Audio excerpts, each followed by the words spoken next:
Navegar al futuro de la movilidad.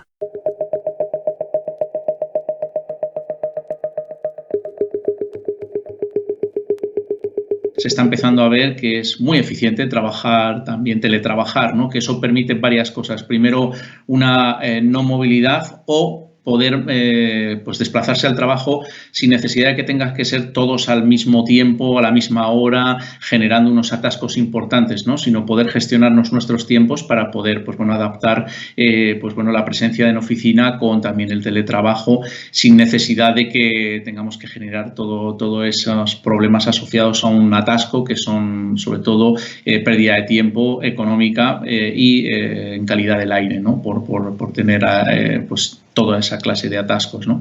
Y luego también va a ser un factor importante cómo va a afectar esto al transporte público. Evidentemente, el transporte público, que es un transporte que en horas punta, pues es un transporte de masas.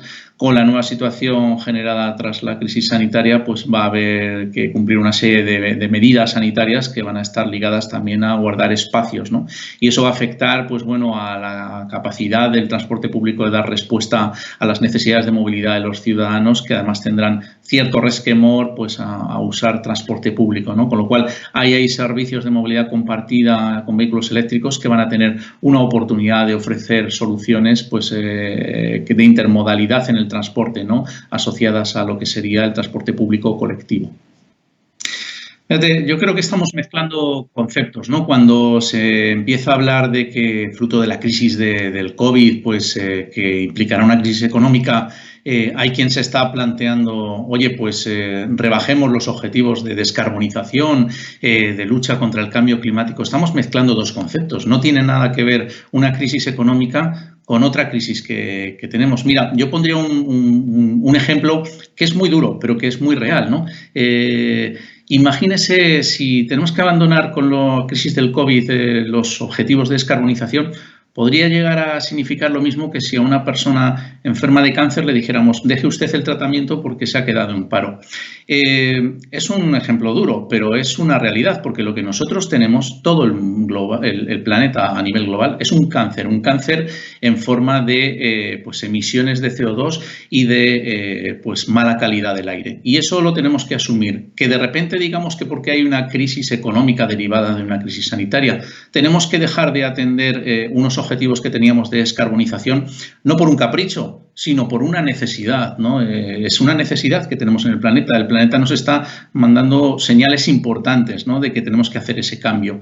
Y creo que no debemos buscar como excusa esta situación que se nos ha generado para dejar de hacer o de plantear los objetivos que teníamos, ¿no? Lo que tenemos por delante pues podemos verlo como debilidad o amenaza o como reto y oportunidad. Yo prefiero la segunda opción. Pues ¿por qué? Porque tenemos ahora la posibilidad de trabajar todos juntos para impulsar los objetivos de la descarbonización y adaptar nuestra economía, nuestro tejido industrial, nuestra gestión energética a lo que nos va a reclamar el mundo en los próximos años. Paralizar esa ambición pues solo significará que cuando tengamos que retomar el camino, y tendremos que retomarlo, pues estaremos en una posición más atrasada para poder tomar soluciones. Con lo cual, yo creo que no debemos mezclar conceptos y creo que ahora mismo lo que tenemos que hacer es trabajar de forma inteligente para esa recuperación económica, hacerla impulsando a la vez el objetivo que teníamos de pues descarbonización del transporte, descarbonización de la economía y de mejora de la calidad del aire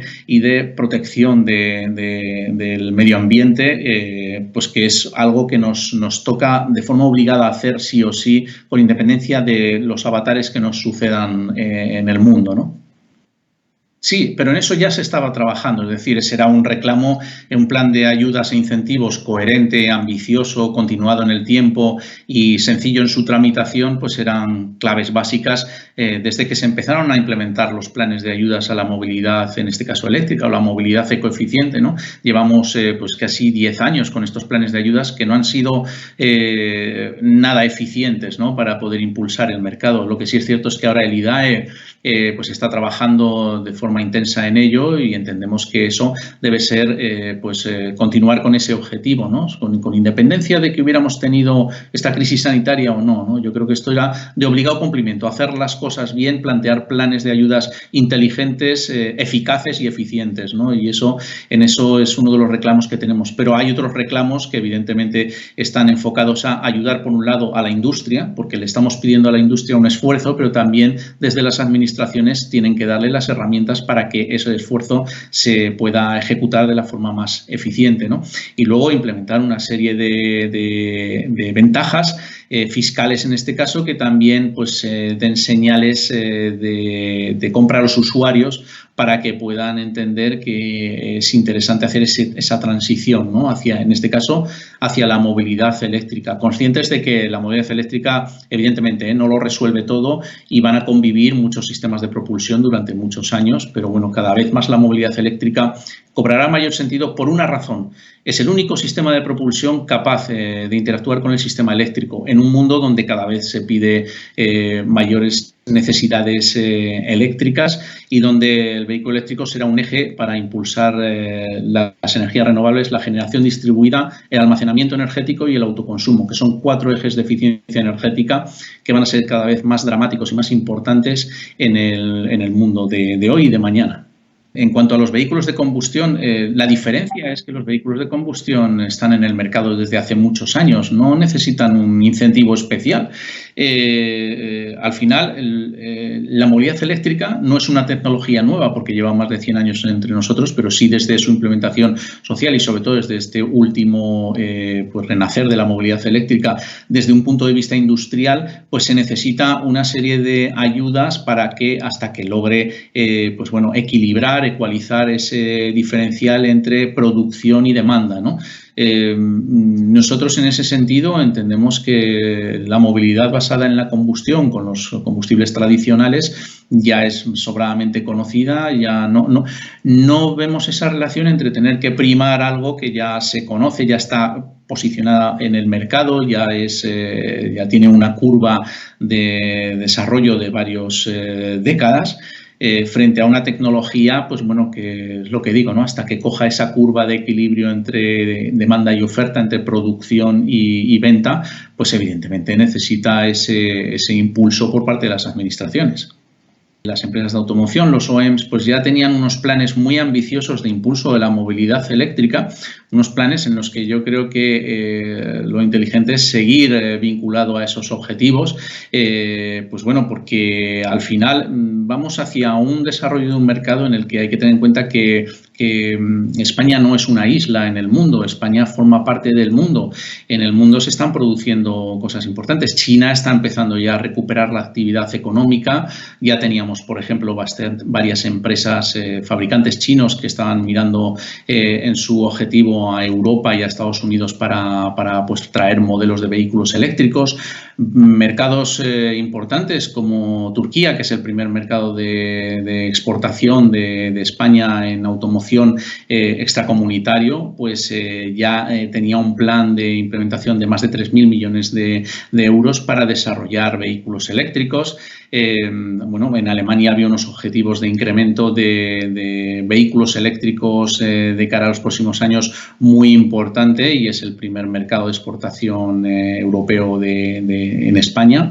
Con lo cual, todas estas señales nos animan a ver que, en un país como el nuestro, donde más del 85% de lo que se produce se exporta, pues tenemos que tratar de hacer que sea un mercado atractivo, un mercado donde se desarrollen modelos que además los órganos de decisión de esas fábricas que están fuera de nuestro país decidan que en España se fabrican vehículos eléctricos con el fin de mantener el grado de competitividad, de empleo y tecnológico que siempre ha gozado España en este sector, ¿no? Y vinculado a eso, todo un desarrollo de mercado donde ya se habían empezado a establecer las condiciones en despliegue de infraestructura, en capacidad de vehículos con una mayor autonomía o capacidad de batería, que creaban un ecosistema donde ya a principios de año se notaba ese despegue importantísimo en los meses de enero y febrero en matriculaciones de vehículo eléctrico, ¿no? Entonces, yo creo que eso debemos tratar de seguir manteniéndolo porque además es la tendencia hacia lo que hay que ir. Y todo aquello que hagamos que sea involucionar, pues se irá un paso atrás para luego poder tener que retomar ese camino que necesariamente vamos a tener que retomar, ¿no?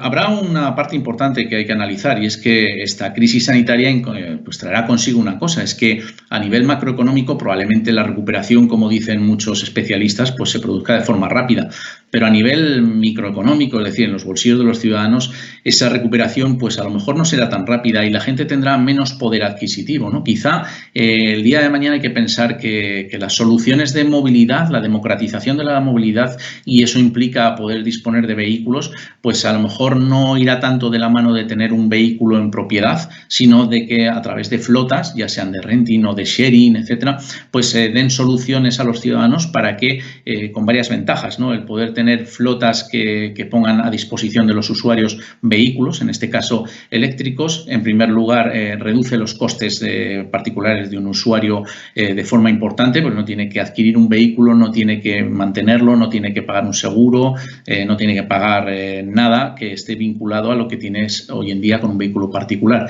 Pero además liberas espacio público porque el uso de vehículos compartidos pues implica que un vehículo compartido pues equivalga a 10 vehículos particulares de uso particular y eso es reducción de espacio público tanto en la circulación como en el estacionamiento.